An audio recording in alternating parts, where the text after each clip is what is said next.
उसके खौफ के किस्से दिल्ली के जर्रे जर्रे में गूंजते, जिसके गुर्गे उसे एनसीआर की दुनिया का खलीफा कहते। आज बात उसी नीरज बवाना की। आज हम आपको नीरज बवाना की क्राइम की कुंडली का पूरा कच्चा चिट्टा खोलकर रख देंगे और साथ ही साथ आपको ये भी बताएंगे कि 16 साल पहले कैसे नीरज बवाना ने क्राइम की एबीसीडी सीखी, और इसी के साथ आपको ये भी बताएंगे कि कैसे जुर्म की दुनिया की मास्टर डिग्री नीरज बवाना को मिली।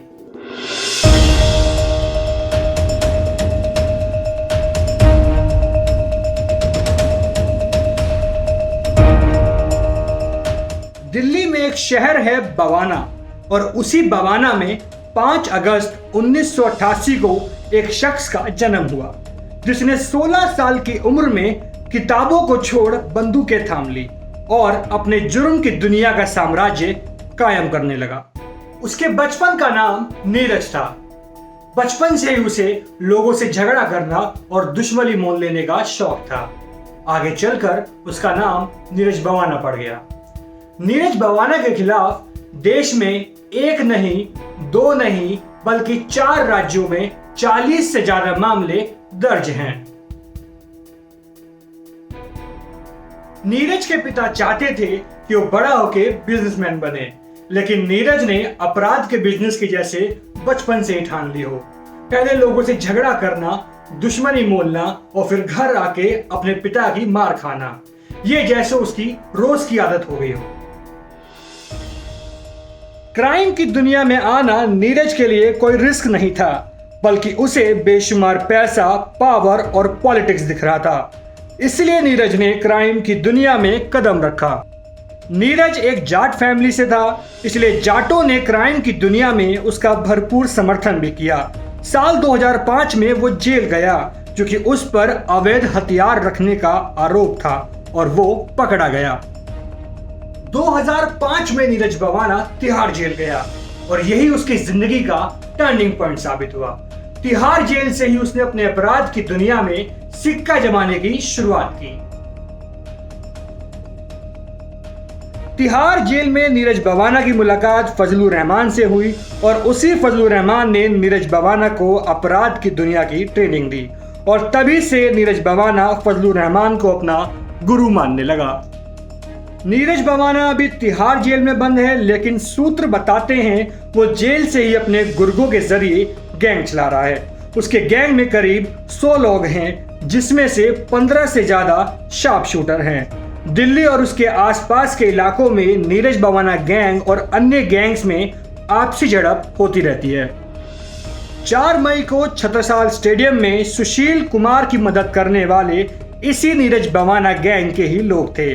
हत्याकांड के बाद पुलिस ने मौके पर से एक स्कॉर्पियो भी बरामद की, जिसका कनेक्शन नीरज बवाना के मामा से बताया जा रहा है। नीरज बवाना ने साल 2005 में नीतू दापोदा गैंग के साथ हाथ मिला लिया। नीतू दापोदा गैंग का मुख्य काम हत्या, लूट और डकैती जैसी वारदातों को अंजाम देना था। साल 2010 तक तो सब ठीक था, लेकिन साल 2011 आते आते जैसे ही पूरी सूरत बदल गई हो। जैसे ही नीतू दापोदा गैंग और नीरज बवाना के बीच खूनी रंजिश की शुरुआत हुई, वैसे ही नीरज बवाना ने दापोदा गैंग के लोगों को मारना शुरू कर दिया, और देखते ही देखते उसने पूरे गैंग का सफाया कर दिया। इसी बीच एक पुलिस एनकाउंटर में नीतू दापोदा भी मारा गया। नीतू दापोदा गैंग का प्रमुख था सुरेंद्र। सुरेंद्र जैसे ही मारा गया, नीरज बवाना का जैसे एक छत्रराज हो गया। वो जिस भी कारोबार पे उंगली रखता, समझिए मिट्टी सोना बन जाती। साल 2014 महीना अप्रैल का रोहिणी कोर्ट कैंपस में नीरज ने प्रदीप गोला की पेशी के दौरान हत्या का प्लान बनाया। कोर्ट के कैंपस में 10 बदमाशों को तैनात किया गया। सारे शूटर दाखिल भी हो गए, लेकिन पुलिस ने उन्हें पकड़ लिया। यहां तो नीरज बवाना नाकाम हो गया, लेकिन वो बदले की आग में जल रहा था। कई नाकामयाबियों के बाद आया साल 2015। तारीख थी 25 अगस्त, जब दिल्ली पुलिस कोर्ट में पेशी के बाद नीरज बवाना को जेल वैन में लेकर जा रही थी, और उसी जेल वैन में पहले से 2 और कैदी भी मौजूद थे। जिसमें से एक का नाम प्रदीप था और दूसरे का नाम पारस था। नीरज बवाना ने अपने शूटरों को पहले ही खबर कर दी थी कि इस वैन में प्रदीप और पारस भी होंगे, जिसके बाद मौका देखते ही नीरज बवाना ने दोनों को मौत के नींद सुला दिया। नीरज बवाना के लिए दूसरा मौका साल 2017 अप्रैल में आया, जब रोहिणी जेल के बाहर दापोदा के खास आदमी रहे दुर्मुट को भी नीरज ने मरवा दिया। अब इस बात का अंदाजा लगाइए कि अप्रैल 2017 में रोहिणी जेल के बाहर जो घटना हुई उसमें किस तरीके से नीरज के शूटर्स काम कर रहे थे, क्योंकि नीरज बवाना 2015 से ही जेल के अंदर बंद था, लेकिन उसके शूटर्स लगातार बाहर की दुनिया में नीरज बवाना का नाम फैला रहे थे और नीरज बवाना एक के बाद एक अपने दुश्मनों को रास्ते से हटाता गया। राइम के साथ साथ नीरज बवाना को दो और चीजों का भी शौक था। पहली शराब, दूसरा अफीम। नीरज बवाना ने अपने दाहिने हाथ पर राधा स्वामी नाम का टैटू भी खुदवा रखा है। नीरज बवाना को कभी भी वेजिटेरियन खाना पसंद नहीं है और ये सारी सुविधाएं उसे जेल में बैठे बैठे मिल रही हैं।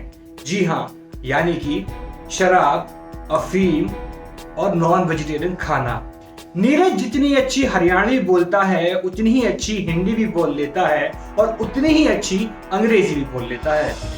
साल 2015 में नीरज बवाना का बड़ा भाई और उसकी मां इंदिरा गांधी एयरपोर्ट पर अवैध हथियारों के साथ पकड़े गए।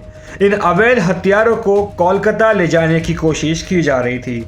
साल 2019 में नीरज बवाना ने अपनी चचेरी बहन और उसके बॉयफ्रेंड अमित की हत्या करवाने की कोशिश की। इस कोशिश में अमित तो मारा गया, लेकिन नीरज बवाना की बहन बुरी तरह घायल हो गई। कहा जाता है कि नीरज बवाना इन दोनों के रिश्ते से काफी नाखुश था और इसलिए दोनों को मरवा देना चाहता था। नीरज बवाना देश के सबसे सुरक्षित जेल तिहाड़ में बैठा हुआ है। कहा जाता है कि वो तिहाड़ जेल से ही अपना साम्राज्य ऑपरेट कर रहा है। वो जब जहां जैसे चाहता है वैसे ही करता है, क्योंकि बाहर उसके गुर्गे एक्टिव हैं और मोर्चे पर हैं। इसी के साथ मैं चल सिंगल आपसे विदा लेता हूं। फिर मिलेंगे एक नए एपिसोड के साथ। जय हिंद।